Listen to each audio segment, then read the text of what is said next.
देवेंद्र फडणवीस महाराष्ट्र सोडून दिल्लीला जाणार का? आणि जर गेलेच तर थेट केंद्रीय शिक्षण मंत्रालयाची जबाबदारी त्यांच्याकडे येणार का?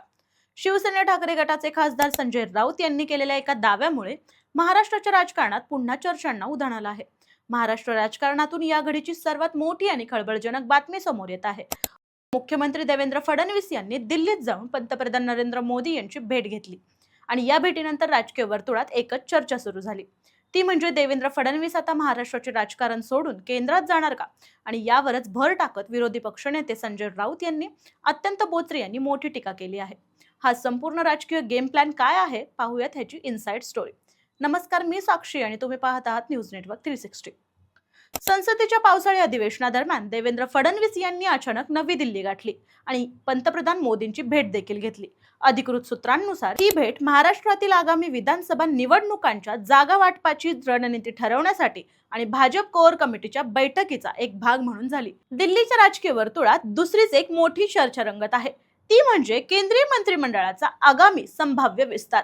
या विस्तारात देवेंद्र फडणवीस यांना दिल्लीत बोलावून संरक्षण, गृह किंवा अर्थ यांसारख्या मोठ्या खात्याची जबाबदारी दिली जाऊ शकते असे तर्क लढवले जात आहेत. आता या संपूर्ण प्रकरणावर विरोधकांनी, विशेषतः शिवसेना उद्धव बाळासाहेब ठाकरे पक्षाचे खासदार संजय राऊत यांनी कडक शब्दात हल्लाबोल केला आहे. संजय राऊत यांनी माध्यम प्रतिनिधींशी बोलताना थेट दावा केला की भाजपचे केंद्रीय नेतृत्व देवेंद्र फडणवीस यांना महाराष्ट्राच्या राजकारणातून जाणीवपूर्वक बाजूला करण्याचा प्रयत्न केला जात आहे.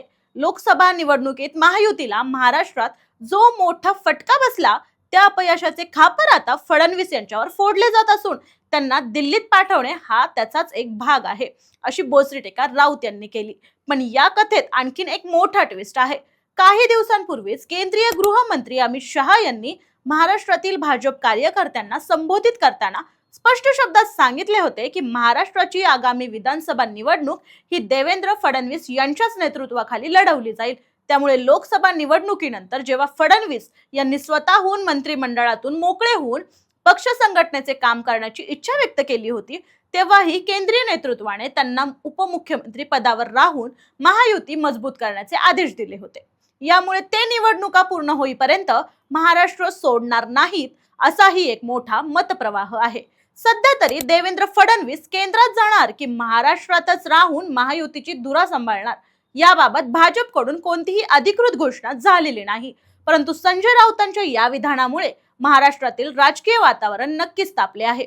मात्र या संपूर्ण प्रकरणाकडे राजकीय दाव्याच्या स्वरूपातच पाहणं गरजेचं आहे, कारण फडणवीस सध्या महाराष्ट्राचे मुख्यमंत्री आहेत आणि त्यांना केंद्रात आणण्याबाबत कोणताही अधिकृत निर्णय जाहीर झालेला नाही.